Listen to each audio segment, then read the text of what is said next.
നമ്മൾ പ്രാർത്ഥിക്കുമ്പോൾ നമ്മൾ ദൈവത്തിൻ്റെ അടുക്കിലേക്ക് പോകും.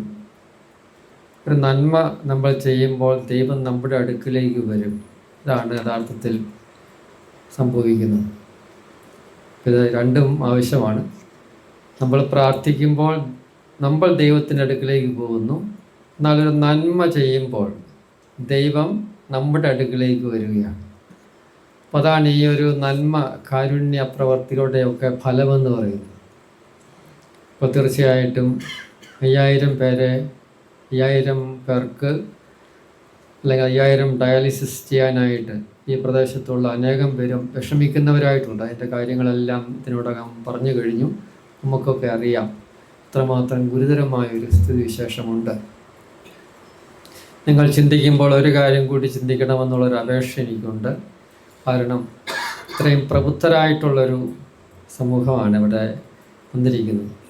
നമ്മുടെ കേരളീയ സമൂഹം വിദ്യാഭ്യാസപരമായിട്ടൊക്കെ വളരെ വളർന്നുവെങ്കിലും ആരോഗ്യ മേഖലയിൽ നമ്മൾ പിന്നോക്കമാണ്. ഹെൽത്ത് ഇൻഡെക്സ് ബീഹാറിനേക്കാളും പിറകിൽ പോകുന്ന ഒരവസ്ഥയിലേക്കാണ് നമ്മുടെ സ്ഥിതി ഉണ്ടായിരിക്കുന്നത്.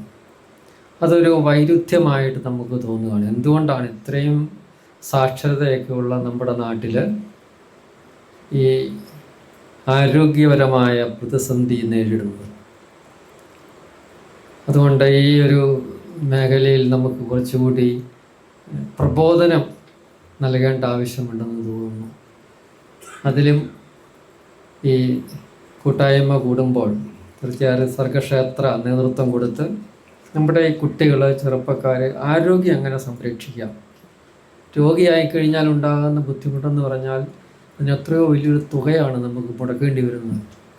എത്രമാത്രം തുക മുടക്കിയാലും ഈ രോഗികളെ നമുക്ക് രക്ഷിക്കാൻ പറ്റാത്തൊരവസ്ഥയിലേക്കാണ് നമ്മൾ നീങ്ങിക്കൊണ്ടിരിക്കുന്നത്.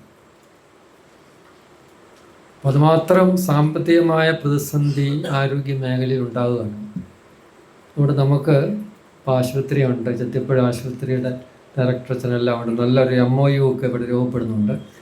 ഇത് നിങ്ങൾ നമ്മുടെ പ്രദേശങ്ങളിലുള്ള നിങ്ങൾക്ക് തീർച്ചയായിട്ടും ഈ സർഗക്ഷേത്ര ചാരിറ്റിയുടെ തന്നെ ഭാഗമായിട്ട് നല്ല ഒരു അവയർനെസ് നമ്മുടെ കുട്ടികൾ, ചെറുപ്പക്കാർ, പിന്നീട് ഉള്ളവർക്കൊക്കെ കൊടുക്കാൻ പറ്റുന്ന വിധത്തിലുള്ള റിസോഴ്സ് പേഴ്സൺസ് എല്ലാം ഇവിടെ ഉണ്ട്. മെഡിക്കൽ മേഖലയിലൊക്കെ വളരെ പ്രാവീണ്യമുള്ളത്. അപ്പോൾ ആ ഒരു നല്ല ഹെൽത്ത് അവയർനെസ് ലഭിക്കുക എന്നുള്ളത് ആവശ്യമാണ്.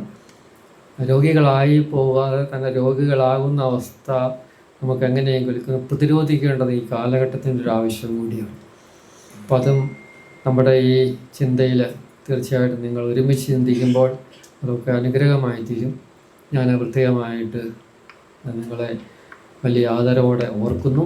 പ്രകാരം 5000 ഡയാലിസിസ് വൻ തുക ആവശ്യമുള്ളൊരു കാര്യമാണ്. വൻ തുക അത് നൽകാനായിട്ട് മനസ്സ് കാണിച്ചു. തീർച്ചയായിട്ടും ദൈവം നിങ്ങളുടെ അടുക്കിലേക്ക്, നമ്മുടെ അടുക്കിലേക്ക് വരുന്ന പ്രവൃത്തിയാണ്. അതിന് ആ സാന്നിധ്യം, ദൈവ സാന്നിധ്യം നമുക്കെല്ലാം അനുഗ്രഹമാണ്. അതിന് മുൻകൈയെടുത്ത എല്ലാവരോടുമുള്ള ആദരവും നന്ദിയും കടപ്പാടും ഒക്കെ ഞാൻ അറിയിക്കുന്നു.